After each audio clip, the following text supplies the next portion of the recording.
It's Wednesday, March 19th, so that means we are on day 4, I think, of the latest liberal outrage meltdown dumbass hill of death. And this one, frankly, is Mount Everest. And it is, of course, their collective outrage over the deportation of criminal alien gang members. Yes, it continues. Is a constitutional crisis now officially upon us? From the invocation of an 18th century law that was the basis for some of the darkest chapters in America's history, things like the internment of Japanese Americans during World War II. But don't they have to actually prove that those people are who they say they are and that they've carried out those acts of those criminal acts? Well, we know they're violent people because... How do we know? Because their records have already been pulled. We're looking at some of their tattoos, which means they have a gang affiliation, so they can be deported. It's a slippery slope that we don't want to open up. But they're illegal immigrants, immigrants, that's why we have right? a process for everything. What if somebody turns that on one of us or anybody We're citizens. else? They're not citizens. But there's people who are here. The who have state of right to affairs be in here. America is one that citizens are being stopped and questioned. So much of what we have taken for granted here in America is truly being ripped away from us, and I know most of you understand that. But it is time for us to speak with our feet and go into the street. If you are not mad enough, let's add this fuel to the fire. The Trump administration deported a Venezuelan man from the United States to El Salvador, where he will be put in a prison camp that will make money for the El Salvadorian government from us. Our tax dollars are going to be a profit incentive to enchain a man in a foreign country he is not from. Does that not disturb you to your core? No, not at all. I wish I loved anything as much as Democrats and their media conglomerates love covering for violent illegal aliens. See, Democrats wrap their arms around thugs and degenerates of all origins, but they seem to have a real special affinity for the illegal alien variety. But they mask it very thinly and unsuccessfully as an undying love for the Constitution and the courts. Weird, since they celebrated Biden going around the courts to push through student loan handouts, but at least those handouts were going to Americans, presumably. Brats, but American brats, a more palatable indiscretion than what we're getting from them now. But now they love the courts. The courts will save America from the deportation of illegal alien gang members. But, isn't it amazing that these activist district court judges didn't have one shred of an issue when Joe Biden allowed 15 million illegals to invade our nation, but are now really concerned that illegal alien gang members are not being given their rights?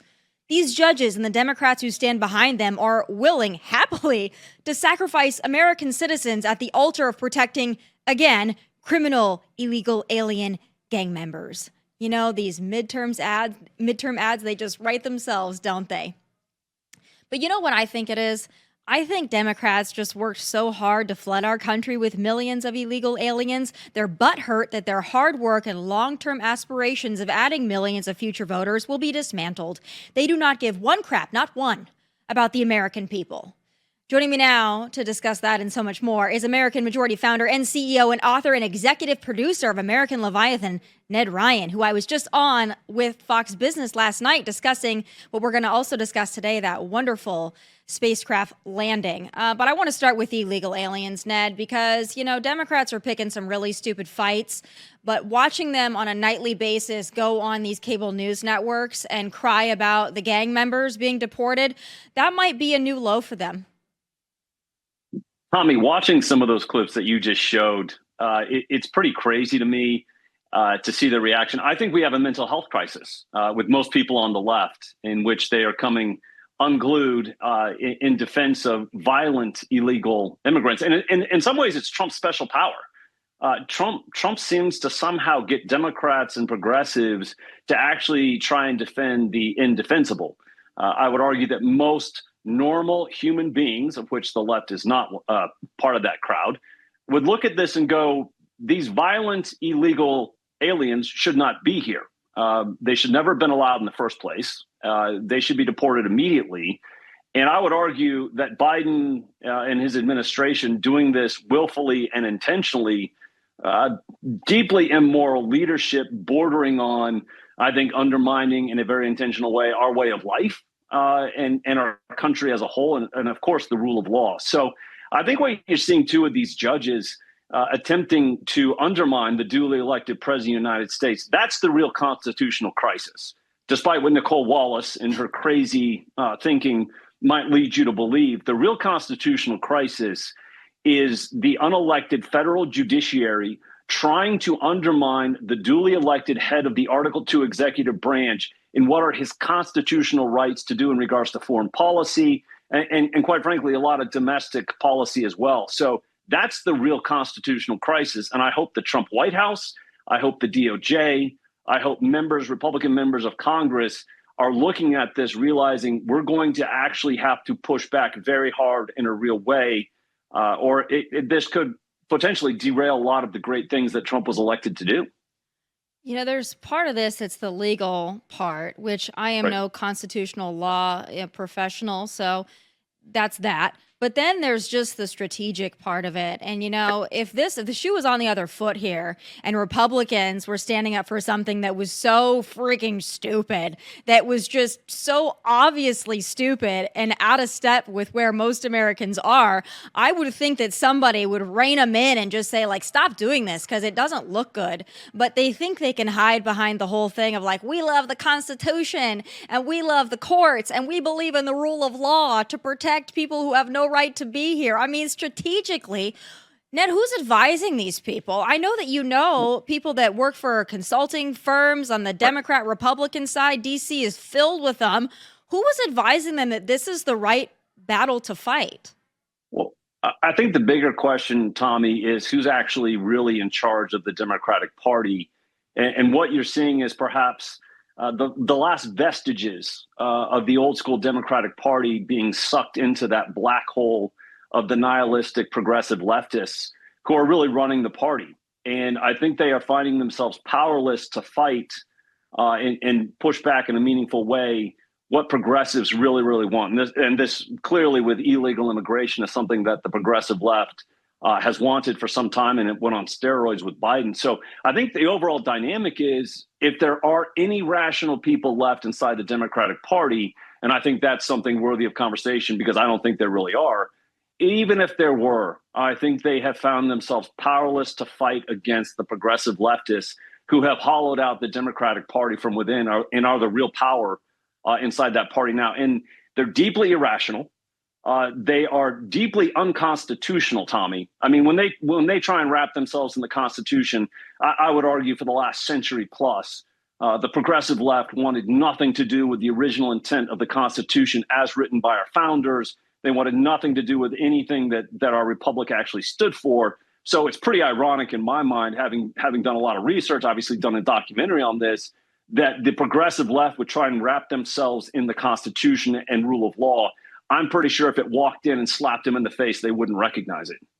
They never stand up for the victims of anything. No. There's always the perps. They love a perpetrator, whether it's the rioters, the looters, the people that are committing acts of violence, anti-Semitic acts of violence on college campuses. It really doesn't matter. They always pick the perpetrator. And now it's criminal illegal aliens. That's their latest perpetrator that they have fallen in love with. It's really amazing. Well, and again, I've been really trying to hit this theme as much as possible about it is the moral imperative of national leaders to promote policies that advance, protect the interests of the American people. To not do that is deeply immoral. And I think what Trump is doing, and I argue that he's probably one of the most moral people in the public arena because he's made it very clear on all things, both foreign and domestic, trade deals, immigration, you name it, I am going to do what's best for the American people. The progressive left wants nothing to do with that. They are not interested in advancing or protecting the interests of the American people. And that's why I call them deeply immoral, because I think they're literally in defiance of the basic moral imperative of national leadership and everything that they've done in the recent past 4 years, but I would argue for decades. And I hope that the American people are watching this and understanding we have wanted leadership that will actually follow that moral imperative of advancing and protecting the nation's interests and its citizens. And those that aren't going to do that should be firmly rejected and, quite frankly, hopefully never see real political power again. But, we're going to see how the midterms play out next year on that front. But right now, Democrats are giving all kinds of fodder for midterm ads, whether it's on this issue, whether it's Chuck Schumer and his bizarre comments about taxes and the size of government and who actually owns what. Democrats are really going out of the way to shoot themselves in the foot to really, again, remove any doubts for the American people as to who they actually want to promote and protect. And it's not the American people. I'm glad you brought up old Chucky Schumer. You know, he canceled the book tour. He's on the apology tour. And yesterday, while on The View, again, I don't know who's advising these people, but if you're trying to resurrect your political PR, going on The View is the last place you should go. Kamala goes on The View, pretty much ended her campaign dead in its tracks. So Chuck Schumer's like, I know what I'll do. The left doesn't like me, the right never did, and now I'm going to go on The View, and I'm going to tell people that they should pay more to the federal government because, in kind of the words of Barack Obama 2012, if you got something, you didn't build it, you didn't earn it. Let's just play it. We're going to hear it a lot more as we ramp up for midterm elections, but you alluded to it. Let's listen to it in its greatness. They are controlled by a small group of wealthy, greedy people. And you know what their attitude is? I made my money all by myself. How dare your government take my money from me? I don't want to pay taxes. Or, I built my company with my bare hands. How dare your government tell me how I should treat my customers, the land and water that I own, or my employees. They hate government. Government's a barrier to people, a barrier to stop them from doing things. They want to destroy it. We are not letting them do it, and we're united. Okay. Whoopi even tried to be like, shut up, shut up. Even Whoopi had the wherewithal to be like, this is not good. What would possess him to say something so stupid? I believe, to your earlier point, he firmly believes it. But to say it, that's another level. Well, I think it was a moment of rare honesty, Tommy. The Democrats are deeply dishonest, in addition to being deeply immoral, which go hand in hand. I think Chuckles the Clown Schumer had a moment of honesty in which he's not intelligent enough to understand some of the foundational thinking of the progressive left. But the progressive left always viewed the administrative state as really this vehicle of salvation. Everything was to be subsumed by that. Natural inherent rights, corporations, everything that they viewed as inherent maybe to the individual was to be subsumed by the state and only given back to an individual or a corporation or a business if it was actually deemed of benefit to the advancement of the state. So in some ways, Chuckles there really kind of showed the true nature of the progressive left and how they view government. They really do view it as to be, for us to be subservient to it in all things, and that the state is really that vehicle that man serves the state, not the state serves man. And so what you're looking at is them kind of really, the masquerade is dropping. People are really seeing what the progressive left, and by that I mean the Democrat Party writ large, actually believes about some of these fundamental issues. And even more so, Tommy, you know, one of the things that has to be really discussed is the Democrats, again, progressive left, they vehemently reject the idea of a rights-based government, that we have God-given natural inherent rights, and that to secure these rights, governments are instituted among men. They really do view the state as the giver of rights, as the giver of all good things. And when people stand up and go, yeah, that's not the role of government, you see things like what Chuck Schumer said yesterday. And again, I have been hoping for this moment of clarity for decades. And I think we're finally getting to that point where the mask is being dropped. And I hope the American people are paying attention and actually seeing the progressive left for who they are, how they view government, how they view their priorities. None of it has anything to do with our foundational principles, and anything on any level has anything to do with benefiting the lives of the American people.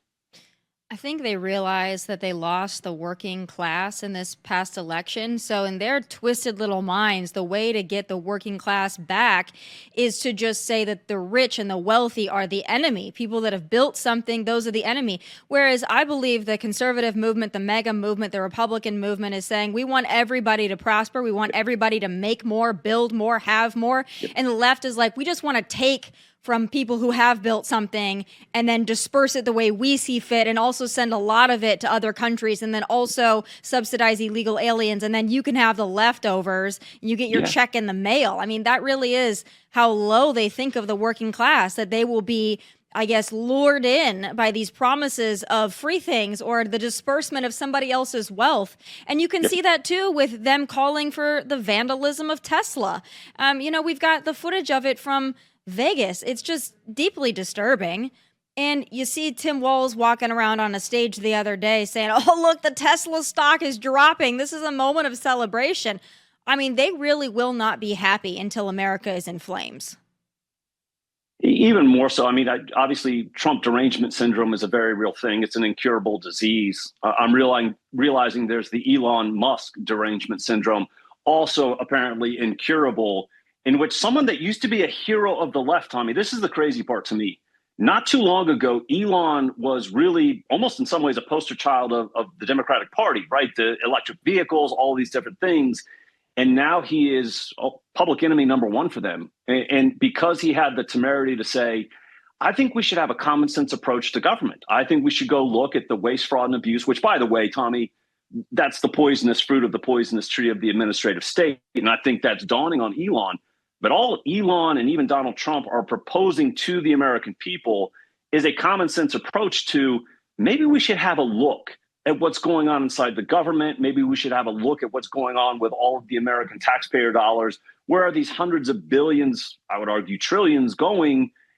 Is it actually benefiting the American people? Again, the moral imperative of national leadership in our government is to benefit the American people. That's Elon Musk's great sin, that he's questioning the premise. He's questioning the status quo of how DC has worked for decades.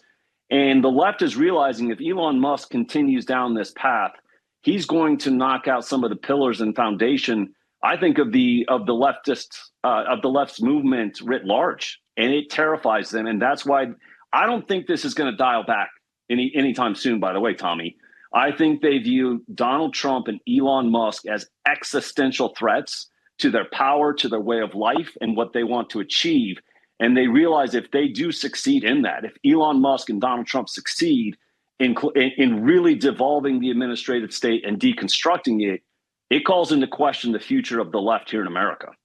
It's really hard when you shrink the government and then the other party comes into power and then they want to grow it again and they want to waste more money. I think that's what they're really worried about. It's like you can't put that genie back in the bottle, and that terrifies them. And then all their spouses and family members who are making a ton of money off of these NGOs and this USAID, like they're really worried that that money train isn't going to back up and dump off, in perpetuity the way that they've been cashing in on it. But, you bring up another great point when we're talking about what their ultimate goals are and how we see this evolving. I don't know what they do to stop President Trump at this point. They use the courts, but eventually this stuff is going to go to the Supreme Court, and I think he's going to win on a lot of it. But so. do you think that we're going to see this again where it's just everything is fair game for them to loot and to burn? And do you think that it's going to catch on? Do you think people are going to buy into this concept that Trump and Elon are taking away their Social Security and they're taking away their Medicaid and their Medicare? Do you think that some of these low information folks are going to buy into that narrative? I'm afraid so. I'm afraid that the corporate propagandists, I refuse to call them media, do still have a significant amount of impact on how these low information voters view what's taking place in this country. And so, of course, I view them as an appendage of the Democratic Party and quite frankly, the administrative state. So I think they're going to be shoving all kinds of propaganda down the throats of these low IQ, low IQ, let's face it, low IQ, low information voters. And I think a lot of them are going to buy it. And this to me is going to be really a battle of the narrative. I love that Donald Trump is such a great communicator and unafraid to actually communicate in real time what's taking place. Same with Elon, same with a lot of different members of the Trump administration. I think you're into a real battle of the narratives. And the question is who's going to win out. But it is troubling to me, Tommy. I think, to be honest, being in D.C., having been here for several decades now, I think we're more on a razor's edge than I think people would like to admit. We won. Donald Trump is doing some amazing things. We have real hope for the future, but I don't think anything is guaranteed for the near future if we don't actually push back on the federal judiciary, if we don't do a better job at winning the battles of the narrative, and quite frankly, have to keep the House in the 26 midterms. And if we don't do that, Trump's going to get impeached. Everything's going to go sideways. So I think it's going to be a constant battle that we have to win. I mean, the future of the republic, the future of restoring the constitutional republic and actually restoring constitutional government and representative government to this country, is obviously a fight worth having, but in no ways are we guaranteed success. You're right. We won the opportunity to win, but there's still a lot of work to be done. I mean, he's doing great work with the border, despite the fact that they're trying to keep the the criminal aliens here. I think that at some point the Democrat Party, I think that they're, in many respects, we're underestimating their ability to make a comeback. I think that's the wrong move. Like, they look stupid, they sound stupid, they act stupid, but Ned, I think at some point they're going to get their act together. I do believe so. And I don't want to be caught flat-footed when that happens. Correct. But I'll tell you this, the more that Tim Walz talks, I feel like the longer we can stave off the comeback. I don't know, Ned. He thinks he can kick all of our asses. Let's take a listen. How do you fight it? This I think I could kick most of their ass. I do think that if they want to do it. I know I can outrun them, but I don't know if we're going to fall into that place where we want to. Okay, we challenge you to a WWE fight here type of thing. I mean, this guy, I think that Democrats have also fallen into this, and we see it on a daily basis, whether you have Senator Kelly out there saying, like, Elon Musk is an asshole, and they like to use swear words, they like to drop F-bombs, and Jasmine Crockett likes to say F, everything is this, and they like to say F Elon Musk, and I think that they think when they use the swear words and they talk tough, they're like, that's what's going to win the men back, is if we use sweary words. What do you think? Tim Walz of the famous call the pick six play, I can't load a shotgun, I prance onto the stage with my magic fingers, my jazz fingers. Seriously, dude, come on. Tim Walz is the last person to kick anybody's ass. But I do think that they're realizing that the American people are starting to see them for who they are. But the problem is they have no real solutions, Tommy. I mean, this is the problem when you have embraced the far left, and quite frankly, the far left has now captured the party. There are no real solutions for the real world. Most of the American people are concerned about, am I going to have a job? Am I going to have a paycheck? Can I pay the mortgage? Am I going to be able to send my kids to an actual real college, not an indoctrination center? But these are the ways that the American people think. And for the last 4 years, this progressive Democratic Party has been talking about men can be women. We're going to import at least 12 million. I think the number's much higher, illegal immigrants. We're going to just completely decimate this country. Anything and everything that's important to the American people, they have no real solutions. They have no real answers. And so now they're finding themselves in a situation where if all you have is crazy and you have nothing realistic that actually appeals to the American people, what are you going to actually do? How are you going to push back? But I totally agree with you on this front. At some point, they're going to figure out how to effectively push back against Donald Trump. They're not there yet. They're in disarray. And at some point, when I hope SCOTUS takes up these cases and pushes back on these lower level judges, that Donald Trump will be able to continue to advance, his agenda. That right now is the only thing that's really slowing Trump down. It's not the Democratic Party at all. No, not at all. We've been talking about it really the whole show, but tell me and my viewers about your latest project and explain, why it's so important that they understand this machine at work. Well, it's American Leviathan, the documentary. It's kind of in some ways a companion to the book I wrote of the same title, American Leviathan, really to show people, Tommy, how DC actually works. When Elon stood up a few weeks ago, maybe a month ago now, and said, I think we're experiencing the rule of the bureaucrat. Well, that was what was always intended by progressives really for the last 100 years. They're not interested in representative government. They're not interested in responding to the will of the people. They always intended to have this rule of the bureaucrat. And so in the documentary, people can go watch it, AmericanLeviathan.com, or they can look at my pinned post on X. It's about 62 minutes, and I would strongly encourage people to go watch it so they can grasp what's really going on in D.C. and see how D.C. actually works, in which the Article 1 branch, the legislative branch, has really subdelegated its governing authority to these unelected bureaucrats in the Article 2 branch, which is, again, deeply unconstitutional. And then you find yourself in a rule of the bureaucrat in which Congress just acts as the middleman, taking our money, funding these agencies and these departments to let the unelected bureaucrats via their statutes and regulations do the real governing of the country. And when you get into that situation, Tommy, When you have administrative power, I think it revives absolute power. It annihilates the idea of representative government. We're supposed to be a government of, by, and for the people. And quite frankly, for too long, and I think even to this day, that's been an illusion. I think for the last 100 years, a government of, by, and for the people, representative government, has been an illusion. And the question I have for the American people is, what do you want of your government moving forward? Do you want it to be responsive? Do you want it to actually advance and protect your interests? That is the point. All powers to flow from the American people to their duly elected representatives, who they make the stewards of that to create a government that actually advances the American people. Or are you just going to continue to be serfs in this feudal administrative state and just submit to these unelected bureaucrats and their absolute power?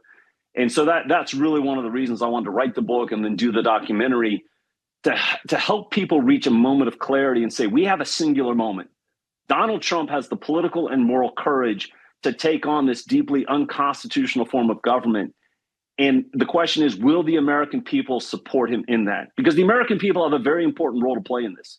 Once the American people wake up and demand of Congress to actually legislate, for the president to actually dismantle the administrative state inside the Article 2 branch, the American people will help to end administrative power in this country. But they can only do that if they know what's going on. So that's one of the reasons I did the documentary. And the window is a brief window in time that we have to do this. I would argue we probably got to get a lot of it done before midterms, because then Republicans start getting squirrely and they start worrying about their own power. Like, I never put it past them to screw things up. Ned, I always appreciate your commentary. I love being on Fox News and Fox Business with you. Thank you so much for taking the time today. And all of your projects are amazing, and they're very informative, and they break it down for people. I know you got another hit to run to. You're a busy guy. Thank you so much for joining me. Thanks so much, Tomi. All right, folks. Gavin Newsom is begging the California legislature for another $2.8 billion to cover the state's Medicaid program. That program, you guessed it, is overrun by illegal immigrants, and I have some final thoughts.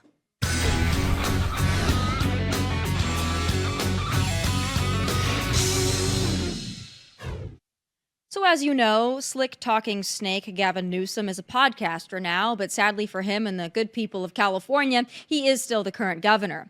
When he's not casting pods, he uses his remaining free time to run his state further into the ground in the red, the budget red, that is. California's Medicaid program, cutely titled Medi-Cal, is funded by both state and federal tax dollars, and it's broke. It's broke due in part to the fact it covers illegal immigrants, of which are very plentiful in that state. So now Gavin had to ask the California legislature for nearly $3 billion more in a loan to cover the deficit. But this isn't the first request. Last week, Gavin asked lawmakers for a $3.4 billion loan from the general fund to cover outstanding Medi-Cal costs. The latest $2.8 billion ask is a Band-Aid to keep the program solvent through just June. But Gavin doesn't want you to blame the over 1.6 million illegal immigrants enrolled in Medi-Cal for the shortfall. He doesn't want you to blame him either, though. Of course not.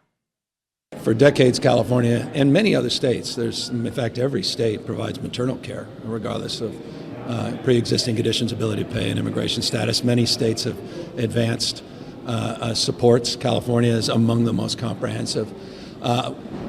It was something we said we were going to do. It's something we committed to do with the legislature, and we've been doing it in a very transparent and inclusive process for years and years. I believe in universal health care.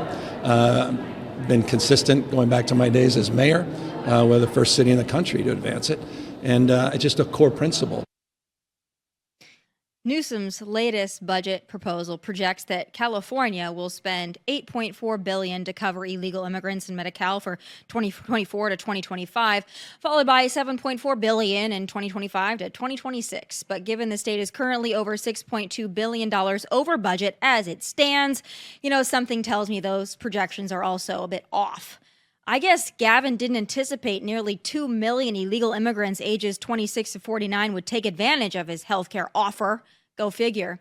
The state is mismanaged, and that's putting it very, very nicely. But Gavin, well, he's hoping that his hand motions will distract you from his dismal leadership, and you'll elect him president despite what he's done to the state of California, the fifth largest economy in the entire world. Is it working? Well, those are my final thoughts. I'll see you right back here live tomorrow at 1 p.m. Eastern. Also, please like and subscribe to the YouTube channel at Tomi Lahren is Fearless. From Nashville, thank God, not California. God bless and take care. Hey, thanks for watching. If you want more of my hottest takes, must-see conversations, and of course, my final thoughts, click here and make sure you subscribe here so you never miss a beat. I'll be here every weekday, and I hope you'll join me.